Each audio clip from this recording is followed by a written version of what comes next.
Hello friends, आज हम फिर आगे एक न्यू टॉपिक के साथ। जिस जो टॉपिक का नेम है उसका नेम है ह्यूमन रेस्पिरेटरी सिस्टम। चलो एक नए टॉपिक के साथ हम शुरुआत करते हैं।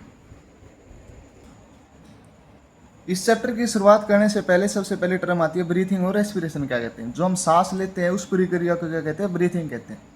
उस प्रक्रिया में हम क्या करते हैं? जो हम ऑक्सीजन है वो हम अपने बॉडी में शरीर के अंदर लेते हैं एटमॉस्फेयर से, और जो CO2 है उसको क्या कर देते हैं? हम बाहर रिलीज कर देते हैं।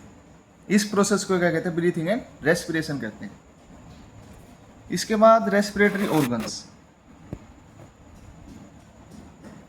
Gills and lungs. जो गिल्स होते हैं ये किस में मदद करते हैं? ये भी रेस्पिरेशन, ये भी लंग्स की तरह काम करते हैं, पर ये किस में होते हैं? फिश में होते हैं। जो मछली होती है जो पानी में अपनी लाइफ स्पेंड करती है। और जो लंग्स से कौन कौन सांस लेता है? जैसे रेप्टाइल्स हो गए, बर्ड्स हो गए, मैमल्स हो गए। मैमल्स में जैसे ह्यूमंस आ गए, बर्ड्स में पक्षी आ गए, रेप्टिल्स में जैसे ये छिपकली, ये आगे क्रोकोडाइल हो गए। ये किससे सांस लेते हैं? ये लंग्स से सांस लेते हैं, जिसे हम फेफड़ा भी कहते हैं। और एक एक्सेप्शन केस होता है जो एम्फीबियंस होते हैं, जैसे फ्रॉग है।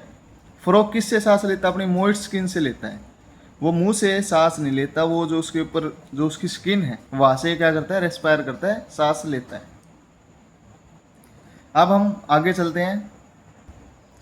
हम आपको कंप्लीट ह्यूमन रेस्पिरेशन इसी डायग्राम के अनुसार कर देंगे। आपको हर एक डेफिनेशन में मदद भी होगी और हर एक पार्ट्स की प्रॉपर गाइडेंस भी मिलेगी।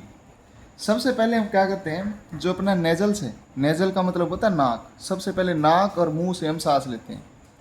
सांस लेने के बाद एक एपिग्लोटिस एक लेयर होती है। जो हम भोजन खाते हैं ये प्रोटेक्ट करती है कि भोजन सांस वाली नली में नहीं चली जाए। अगर कई बार आपको पता है कोई भी हम खाते हैं कुछ चीज़, कई बार बाय मिस्टेक वो सांस वाली नली में चली जाती है, फिर हमको क्या आती है? छींक आती है, खांसी आती है, जिससे वो पार्ट, जो भी फूड का जो पार्ट है वो बाहर निकल जाता है। तो एपिग्लोटिस किस में मदद करती है? प्रोटेक्ट करती है कि कोई भी भोजन का कोई भी पार्ट है वो उसमें, जो हम जैसे रोटी खाते हैं तो वो सांस वाली नली में नहीं चली जाए।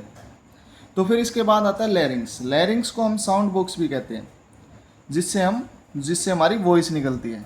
लैरिंग्स क्या है? एक साउंड बॉक्स है। फिर जैसे हमने सांस लिया, वो सांस फिर एपिग्लोटिस के बाद फिर लैरिंग्स के पास आया। लैरिंग्स के पास नहीं आता है, लैरिंग्स से फिर कहाँ पे आया? ट्रैकिया। ट्रैकिया जिसको हम विंड पाइप भी कहते हैं, जिसे हम सांस लेने की नली भी कहते हैं। ट्रैकिया कहाँ लेके जाएगी? ट्रैकिया के बाद ये दो पार्ट्स में डिवाइड हो जाएगी। आपको ये डिवाइडेशन दिख रहा होगा। तो इसको क्या कहते हैं? ब्रोंकस कहते हैं। ब्रोंकस क्या करेगा? जो लेफ्ट एंड राइट लंग्स है इनमें क्या करेगा?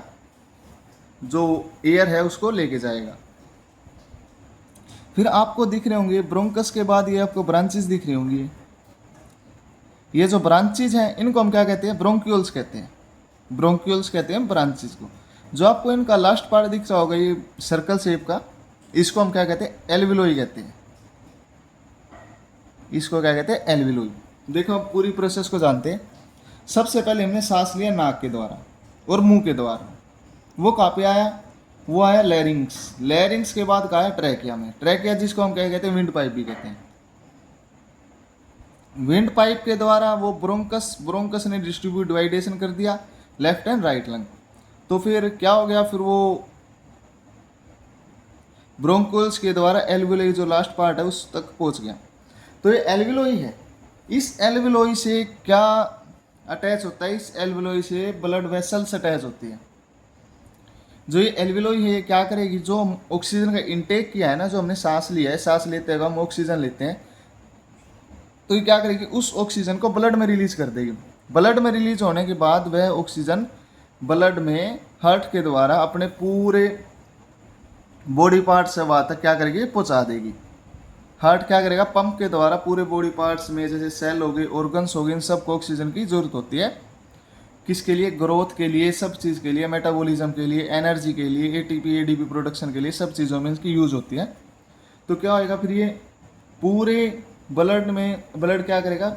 हर एक बॉडी पार्ट्स में ऑक्सीजन को क्या करेगा? डिस्ट्रीब्यूट कर देगा, जिससे जो सेल है उसको यूज़ करेंगे। और यूज़ करने के बाद जो CO2 रिलीज होगी तो ब्लड उसको दोबारा कहाँ पे ले आएगा? लंग्स में ले आएगा। और लंग्स जैसे एल्विलोई के पास इस मतलब अगेन एल्वियोलाई के पास क्या आ जाएगा? ब्लड ऑक्सीजन CO2 लेके आ जाएगा। तो एल्वोलाई क्या करेगी, CO2 को जो हम सांस छोड़ते हैं ना, सांस छोड़ने की प्रक्रिया के द्वारा उसको एटमॉस्फेयर में रिलीज कर देंगे। फिर यही अगेन साइकिल चलती रहेगी, हम सांस लेंगे, एल्वोलाई क्या करेगी, उसको ब्लड में रिलीज कर देगी, ब्लड उसको पूरे बॉडी पार्ट्स में पहुंचा देगी, और जो बॉडी पार्ट से यूज करने के बाद CO2 रिलीज कर देगा। जो CO2 है वो ब्लड के द्वारा कहाँ पे आ जाएगा, अगेन लंग्स में आ जाएगा। लंग्स हम क्या करेगा, उसको एटमॉस्फेयर में रिलीज करने में मदद करेगा। ये अपना थियोरेटिकली अभी कंप्लीट हो गया। नेक्स्ट पार्ट में मिलते हैं। If you like the video please subscribe to my channel. Thanks for watching and you have any doubt please comment on my comment section.